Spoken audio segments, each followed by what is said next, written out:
The galaxy had always been a place of order, a delicate balance between species, empires, and ancient civilizations that held sway over vast star systems. The inhabitants of the galaxy had come to rely on the centuries-old peace treaties, established trade routes, and the carefully crafted interstellar alliances. That was until humanity arrived.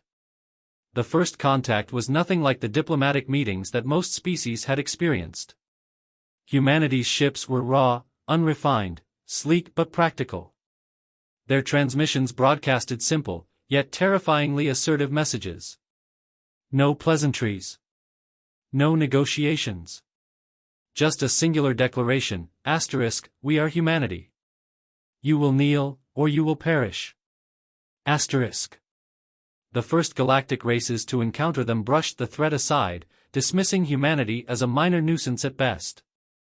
They'd seen it all before, primitive species eager to assert dominance, only to be crushed under the weight of more advanced civilizations.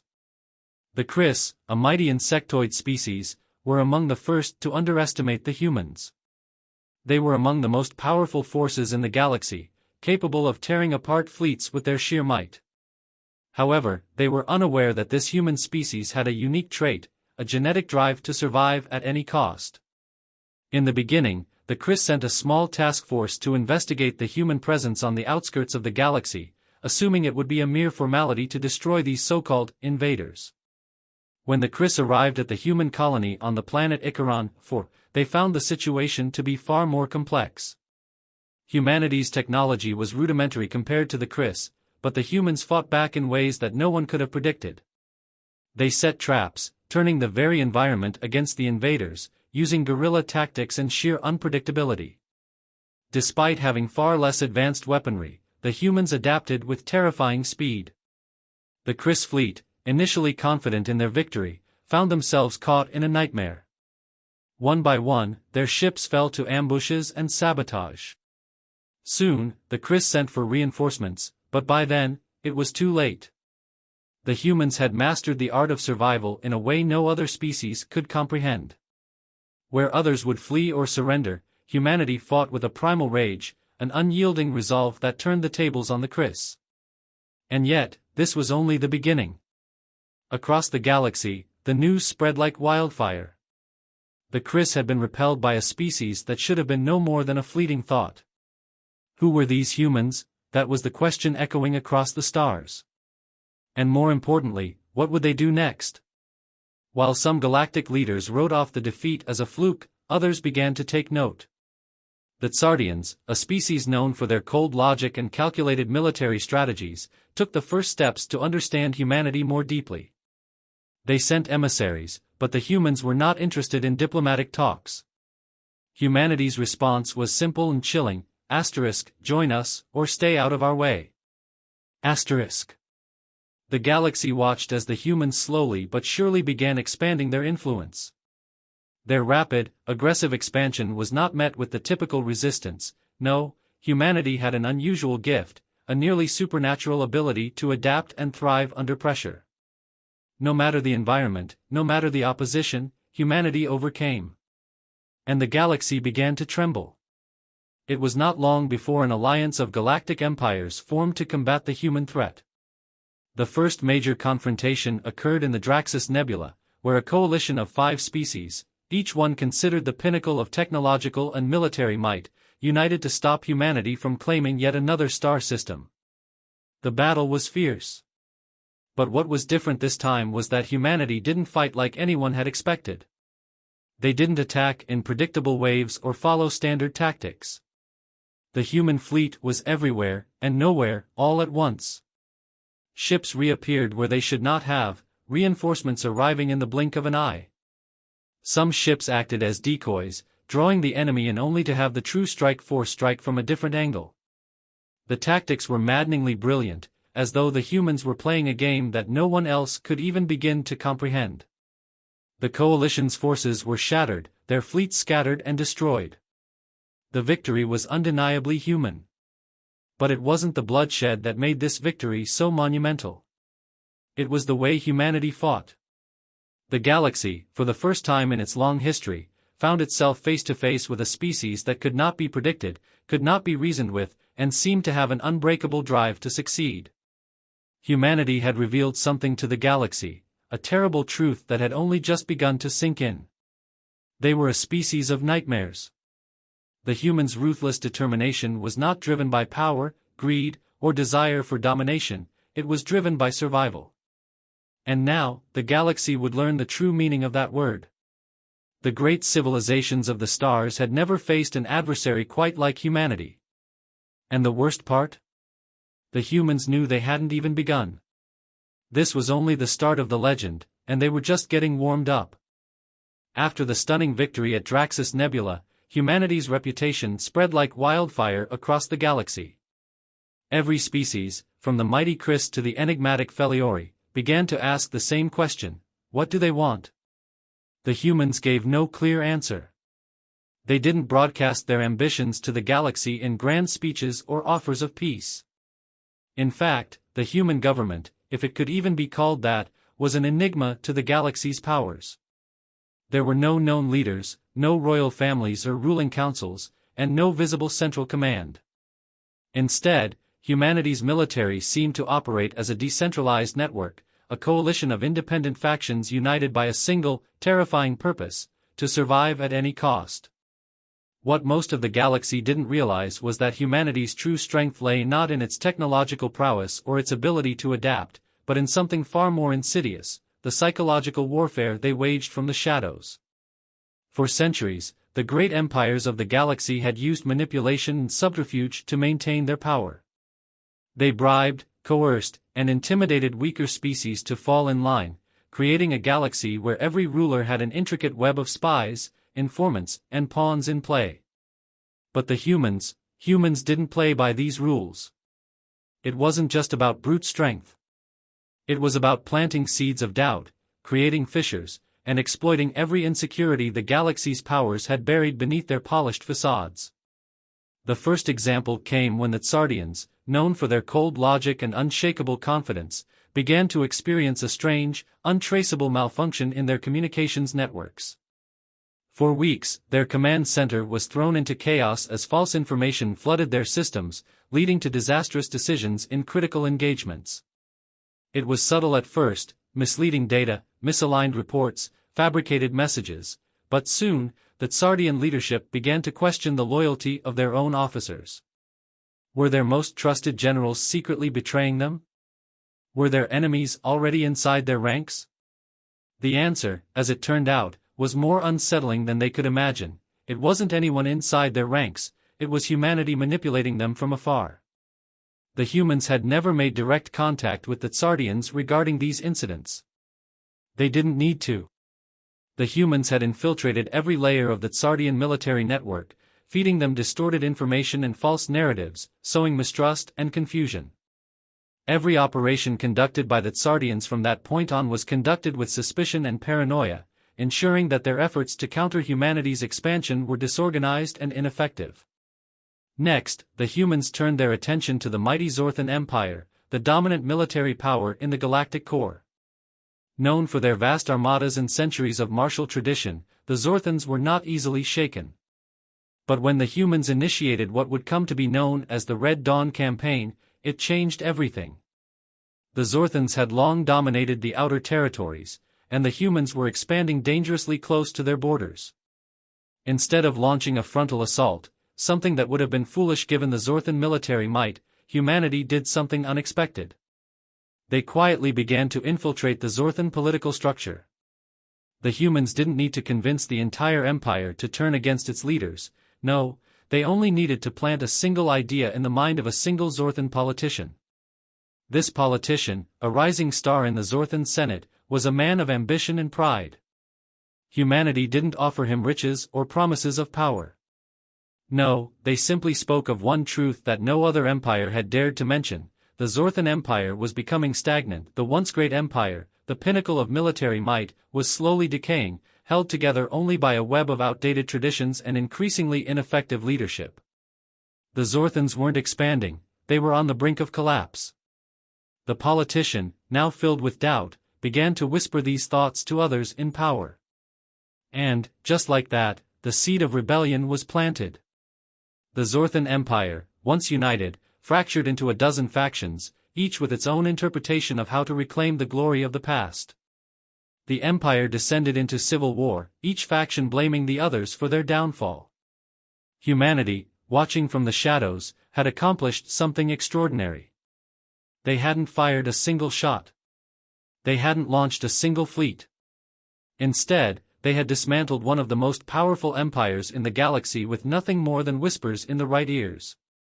The galaxy was beginning to see a pattern. Humanity's power was not just in its strength, but in its ability to manipulate, to divide, and to destroy from within. And all the while, humanity's own plans remained a mystery. No one knew what they wanted.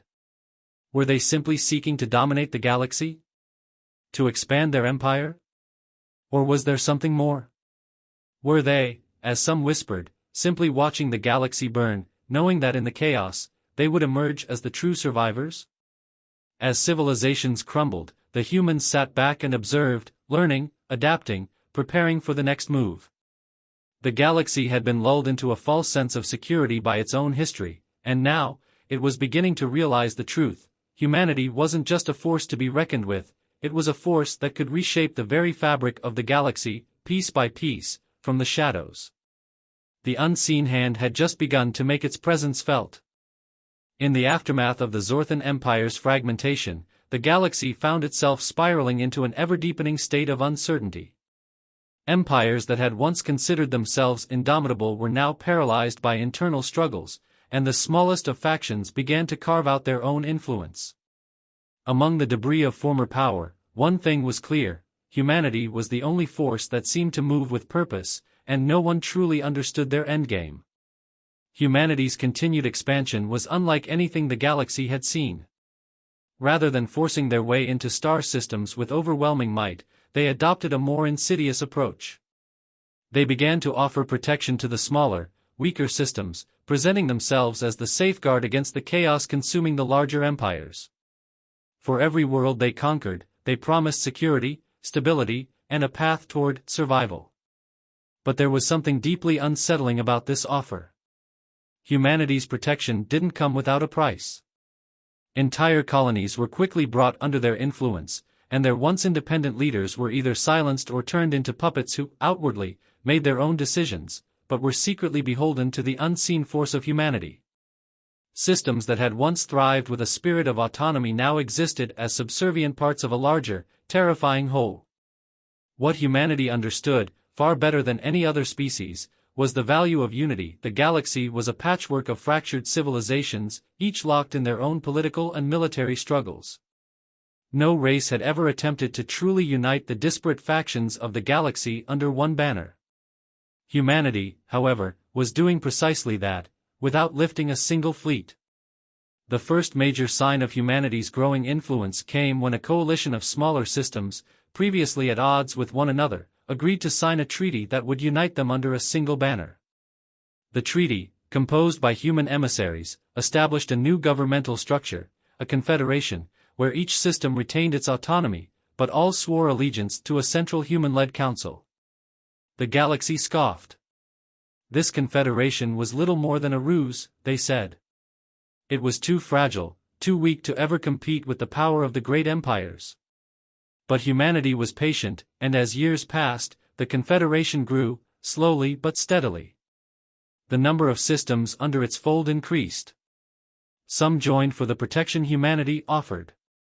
Others, under pressure from their people or in fear of being left behind, saw no other choice but to join the growing coalition.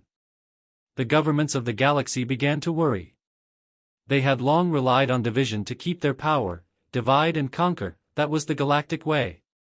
But humanity wasn't conquering through warfare, they were conquering through alliances, through mutual interests, through something more dangerous, ideology. They offered a vision of a future where the chaos of galactic politics no longer ruled the stars, a vision where humanity's ideals of unity and survival were paramount. At first, the other empires dismissed this as naive, or worse, as a form of subtle manipulation. But when human-led fleets began to push into former Zorthan territories, quickly establishing order in the chaos left behind, their tactics became undeniable. The galaxy's attention shifted, and now humanity was no longer seen as a random disruption in the galaxy's status quo. They were a force to be reckoned with. But it wasn't just military might that was shaping humanity's rise, it was their understanding of the galaxy's political landscape. Where others saw division, humanity saw opportunity. They didn't need to wage war against every single empire. Instead, they identified and exploited the cracks that had long existed between the galaxy's great powers. The greed of the Chris, the arrogance of the Tsardians, the fragility of the Zorthans, it was all an open invitation to humanity's subtle manipulations. Humanity didn't destroy empires outright. They bled them dry, slowly.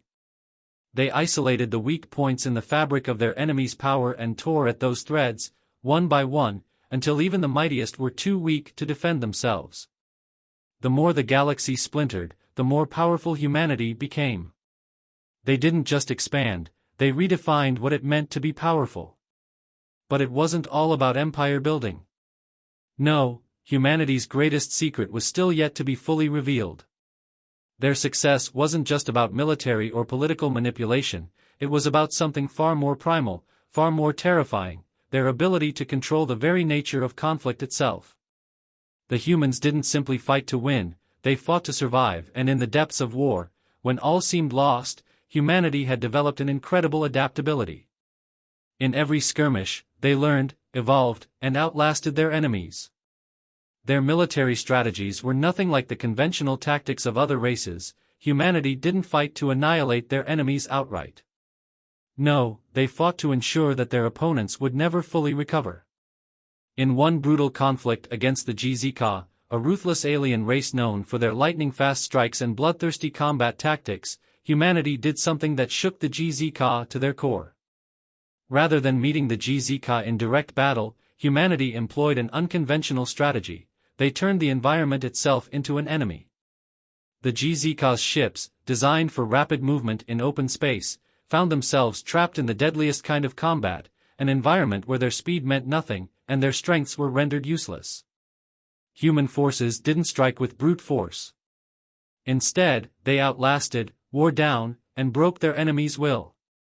It was a strategy humanity had perfected, warfare not through strength alone, but through an understanding of the ultimate truth. War, in all its forms, was a game of endurance. And humanity, the most enduring species in the galaxy, was destined to outlast every other. It was in this relentless pursuit of survival that humanity had found its true power, the power to reshape the galaxy at will, and to make its enemies question not just their strategies, but their very will to continue. The forge of humanity's empire had begun to burn hot, and all who stood in their way would soon learn the terrible cost of underestimating them. As humanity's power grew, so did the resentment that brewed among the galaxy's once great empires. There were those who had attempted to resist, but found themselves outsmarted or outlasted by humanity's relentless pursuit of survival. But in the shadows, something began to stir. Not all who were under the growing influence of the human-led confederation were loyal. Some had quietly begun to resent the ever-tightening grip humanity had on the galaxy. The first signs of discontent came from the fringes, where former enemies of humanity's rise found common cause. The Tsardians, still reeling from the fall of their own empire and the manipulation that had shattered their command, secretly began to rebuild. But they weren't rebuilding for the glory of their people, they were rebuilding for the purpose of resistance. Their efforts, fueled by their hatred of humanity's subtle yet devastating influence, began to coalesce into a shadowy rebellion. Among the Tsardian leaders who had escaped the purges, there was a rising star, a charismatic general named Nkoth. He was unlike any leader the Tsardians had produced before. While most of the old guard focused on brute strength and conventional tactics, Nkoth realized something critical: humanity's strength lay not in their fleets, but in their minds. The humans didn't conquer with firepower. They conquered with ideas. It was time for the Tsardians to learn this lesson and use it against them. Nkoth's first move was to create an underground network, recruiting former Tsardian soldiers and dissidents, as well as mercenaries from the outer worlds. His army, though small at first, was growing steadily. And while Nkoth was a brilliant tactician, he understood that a fight against humanity wouldn't be won by conventional means. He needed to attack humanity where it hurt the most, its heart. The Confederation, for all its successes, was fragile. It was built on the promise of unity, but in truth, it was an uneasy coalition of factions that could easily be torn apart. At the same time, a growing number of systems began to question the human-led order. Many were dissatisfied with the centralized power that humanity had come to represent. They had come to the Human Confederation seeking protection and stability, but the price had been higher than they had anticipated. Their leaders had become puppets, their resources siphoned away to sustain humanity's growing military presence. Those who once saw the Confederation as a savior began to view it as a tyrant in disguise. And so, a movement began.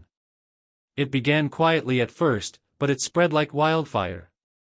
Dissidents, former leaders, and military officers from all corners of the galaxy began to rally under the banner of the True Resistance. Unlike Nkotha's military-focused rebellion, the True Resistance was driven by a simple desire: freedom. They were a loose collective of star systems and military factions who refused to live under the oppressive thumb of humanity's ideology. Their goal wasn't just to defeat humanity, it was to sever the ties that bound them to the Confederation and restore their sovereignty. The True Resistance found its first victory in the system of Valkar, a key economic hub that had long supported the Confederation. The humans, seeing the potential for unrest, had stationed a sizable force there to maintain control. But a well-coordinated attack by the Resistance took the human garrison by surprise. In the midst of the chaos, an unexpected alliance formed. The Chris, sensing an opportunity to strike back at humanity, had secretly funded the operation, supplying the Resistance with weaponry and intelligence. It was a bloody skirmish, one that left the humans in retreat. For the first time in years, the galaxy saw a glimpse of hope. The Resistance had struck a blow, and the Confederation was rattled. Humanity, however, did not react the way the galaxy had expected. They didn't panic. They didn't launch an immediate counteroffensive. Instead, they did something more insidious. They watched. From the shadows, humanity's leadership began to manipulate the growing unrest. They sent in agents, not to crush the Resistance, but to observe it. Humanity had long understood the value of turning conflict into opportunity. The humans allowed the Resistance to gain momentum, knowing full well that every movement had weaknesses. They knew that once the Resistance began to grow, it would soon turn on itself. And so, the humans did what they did best: they sowed doubt. They planted false information in the ranks of the Resistance, spreading rumors of betrayal and hidden agendas among the leaders. They ensured that the factions supporting the rebellion began to fracture. What had once been a unified movement now became a bitter infighting of ideologies and ambitions. The Tsardians, realizing they had been outmaneuvered, withdrew from their covert support. The Chris, too, backed away, unsure of the growing chaos within the Resistance. In a matter of months, the True Resistance had devolved into chaos. Instead of uniting to overthrow humanity, the different factions began to turn on each other. The rebellion was no longer a threat, it had become a joke. But even as humanity's unseen hand manipulated the situation, it had to be clear to all: the Resistance was not defeated, only delayed. The galaxy had underestimated the tenacity of those who sought freedom, and now, they would soon learn that humanity's ability to shape the galaxy wasn't just in military might or manipulation. It was in the deeper, darker art of knowing how to break the spirit of their enemies and make them fight among themselves. The seeds of rebellion had been planted, but humanity had already prepared the soil. And when the time came to harvest, they would be ready. The galaxy, despite the chaos of the Resistance, had not forgotten what humanity was capable of. Even in their fractured state, the remnants of the True Resistance had become a symbol, a flame that still flickered, a hope that refused to die. And with the cracks in humanity's facade growing ever wider, the galaxy began to take notice. It was becoming clear that humanity's dominance was not as unshakable as they had once believed. What the humans had never anticipated, however, was the resurgence of an ancient force, something they had inadvertently helped create. The Chris, once a powerful empire known for their ruthless efficiency, had been dealing with their own internal problems. The empire had been quietly fractured over the years, divided by infighting and squabbling factions. Yet in the shadows of their crumbling authority, one Chris leader emerged who was different from the rest, Star, a young, brilliant tactician who saw the galaxy not as a battleground for Empire, but as a place to unite the broken pieces. Unlike the other Chris leaders, Star's ambitions were not rooted in domination, but in bringing together the galaxy's fractured powers to oppose humanity's growing influence. She had been quietly building an underground coalition of Chris loyalists, and now, with the humans distracted by their internal manipulations, the time was right for action. Star's approach was unorthodox. Rather than simply waging a war on humanity, she aimed to reawaken a long-dormant sentiment across the galaxy, a sentiment that humanity, in their quest for control, had ignored, the desire for freedom and independence. She spread propaganda that highlighted the cost of humanity's intervention, painting them not as liberators, but as conquerors in disguise. Her message resonated with the systems still struggling under humanity's thumb. It was time to rally the masses, not just the elite, but the everyday citizens who had been born under the Confederation's rule. The true resistance, still limping along in fractured pieces, found itself drawn to her vision. While the resistance had failed in the past, Star's leadership ignited a fire in the hearts of the disillusioned. She made it clear that the galaxy did not need to submit to humanity's rule, that they had the power to rise up and forge a new path. Under her leadership, the Chris began a daring campaign, attacking key Confederate strongholds. Their initial victories were small but significant: raids on human convoys, sabotage of supply lines, and an increasingly vocal resistance in occupied systems. The Confederation's grip was loosening, and humanity's perfect facade was beginning to crack. Yet even as the Chris gained ground, humanity was already responding with a chilling precision. The true brilliance of humanity's strategy wasn't just in its military tactics, it was in their ability to adapt. They saw the rebellion for what it was, a spark that could be extinguished with the right push. The Confederation's council was called into session, and after a tense debate, they decided to send a message to the galaxy, a message that would prove humanity's supremacy once and for all. Without warning, the human-led fleets descended upon the Chris capital world, Ulthar, the cradle of the Chris Empire. This wasn't just an assault, it was a statement. Humanity intended to break the Chris once and for all. However, what the humans didn't account for was the sheer determination of those fighting against them. Star, having foreseen this move, had prepared for the worst. She had gathered all the remaining forces of the Chris, and in an unexpected twist, she forged an alliance with several of the disillusioned factions within the Confederation itself. The Chris, along with defectors from the Confederation, formed an unlikely coalition, one whose sole purpose was to break free from humanity's grasp. In the opening days of the battle for Ulthar, the humans found themselves facing a new kind of resistance. The strategy was unconventional, but it was effective. Star's forces had anticipated humanity's every move, and they used the very methods that humanity had once perfected: psychological warfare, manipulation of information, and psychological operations, to unbalance the human forces. Human fleets were ambushed with precise strikes, their communications hacked and disrupted, their intelligence turned against them. The Confederation was in turmoil, their supply lines cut, and their own ranks destabilized by defections. The galaxy watched as the great human juggernaut faltered for the first time in decades. But as the human forces began to retreat from Ulthar, a new twist emerged, one that no one could have predicted. In the final stages of the battle, a mysterious figure appeared. This figure, known only as the Phoenix, was a leader from within the human confederation who had been operating in the shadows for years.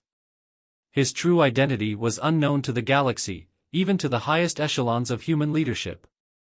The Phoenix was a master tactician, a genius who had quietly been orchestrating counterinsurgency operations against the resistance.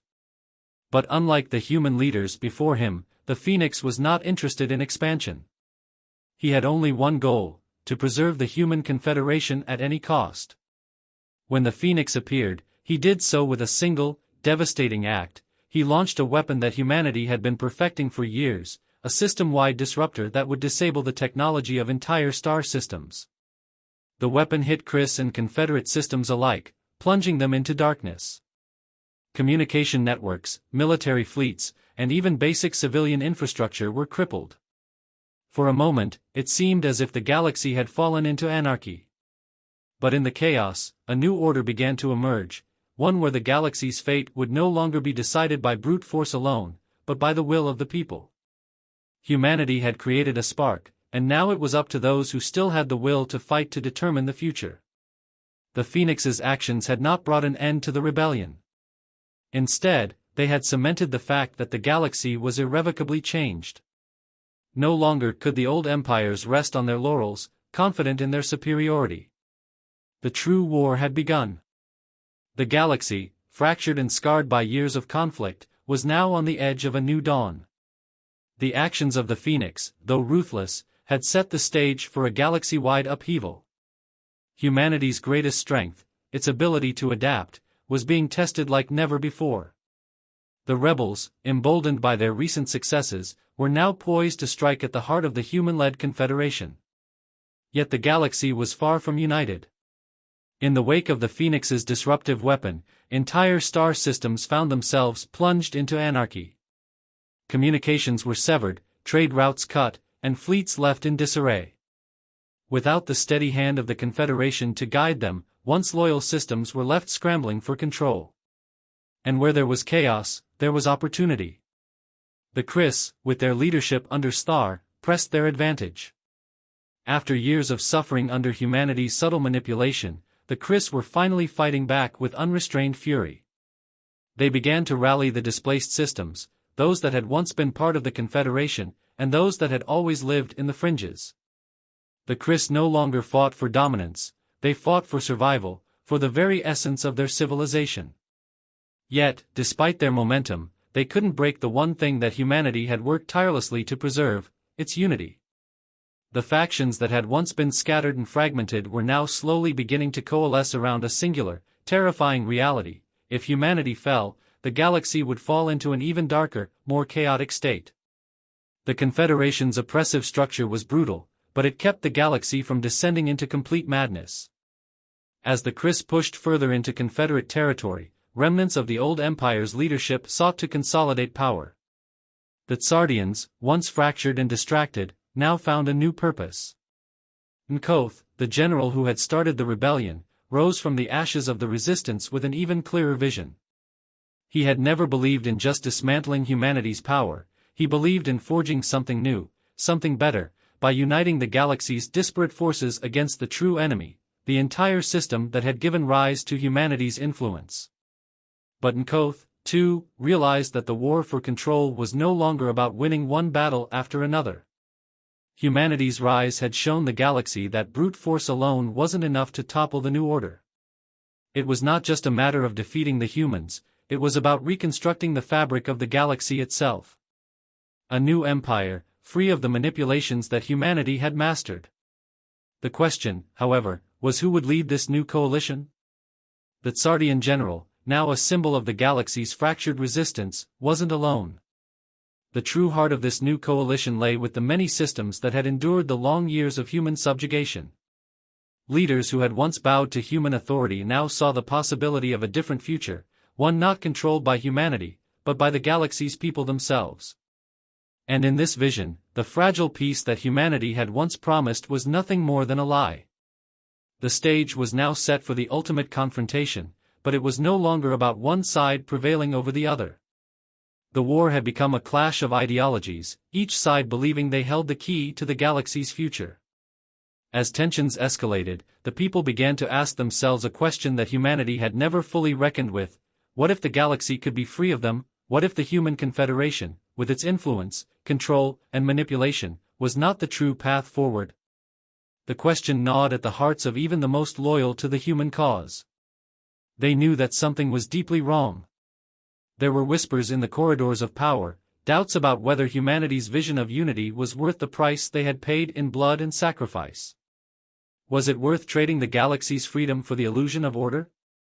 It was then that the unthinkable happened.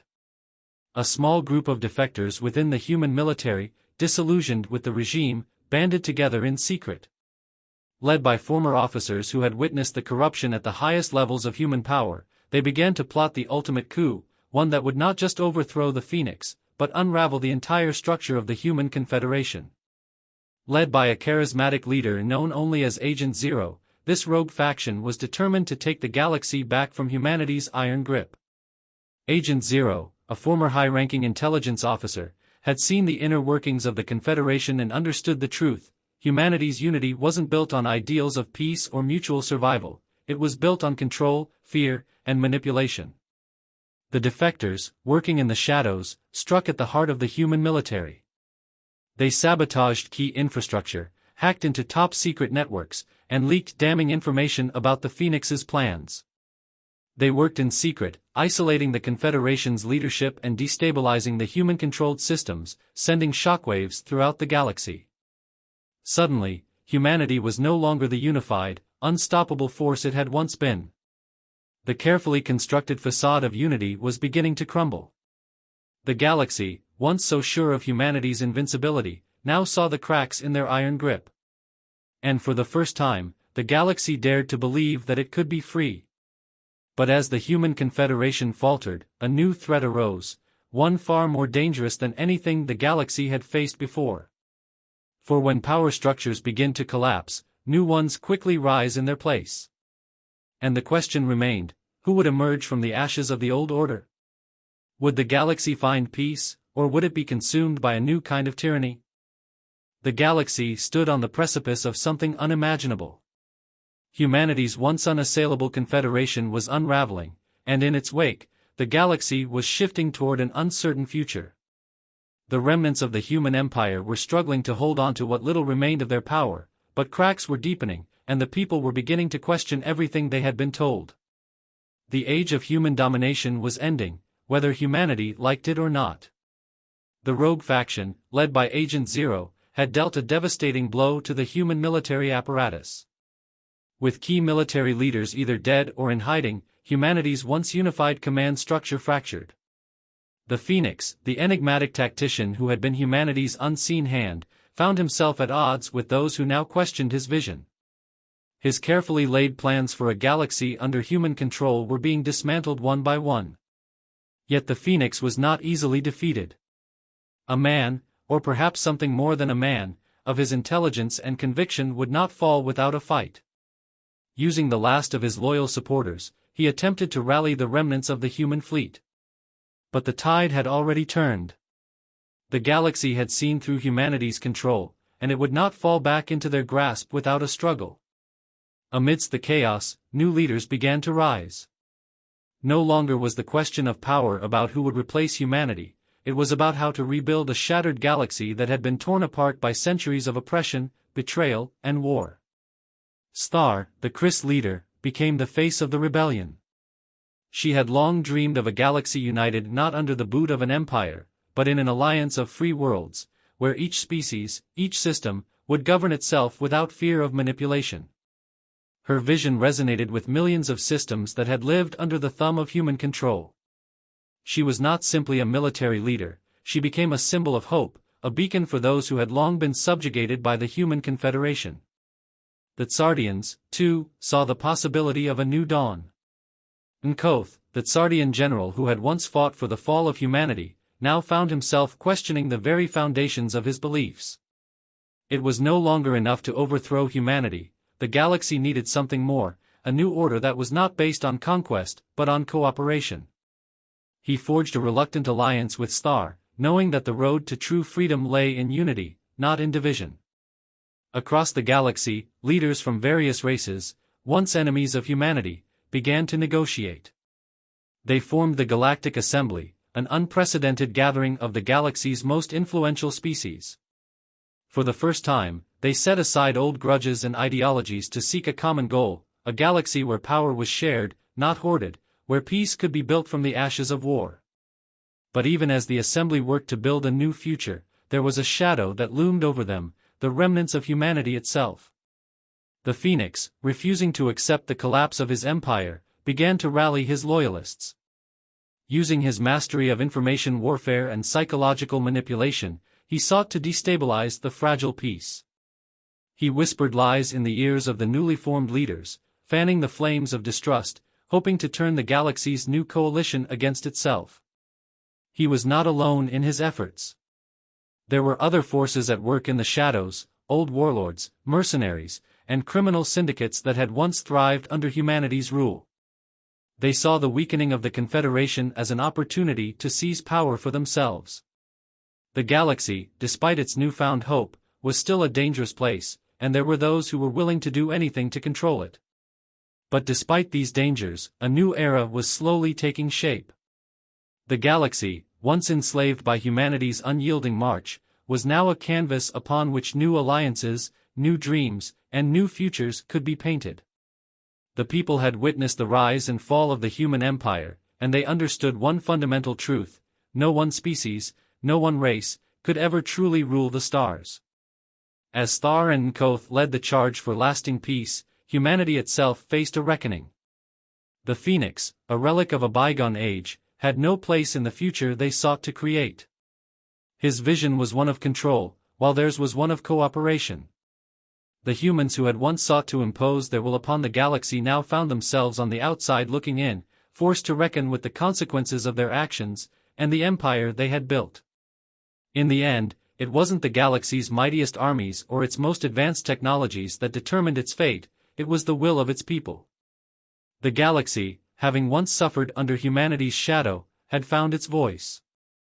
The rise of the Chris, the Tsardians, and the many other species who had long been silenced was a testament to the strength of unity, not domination. And as the Galactic Assembly moved toward a future built on mutual respect, a new order emerged, one where the lessons of the past were never forgotten, and where the people of the galaxy, no matter their origin, could chart their own destinies. Humanity had become the nightmare of the galaxy. But in the ashes of that nightmare, a new hope was born.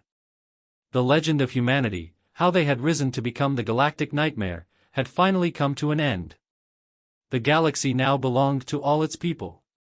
And from the remnants of the old empires, a new civilization began to rise, a civilization where the darkest parts of history were remembered, but where a brighter, more inclusive future awaited.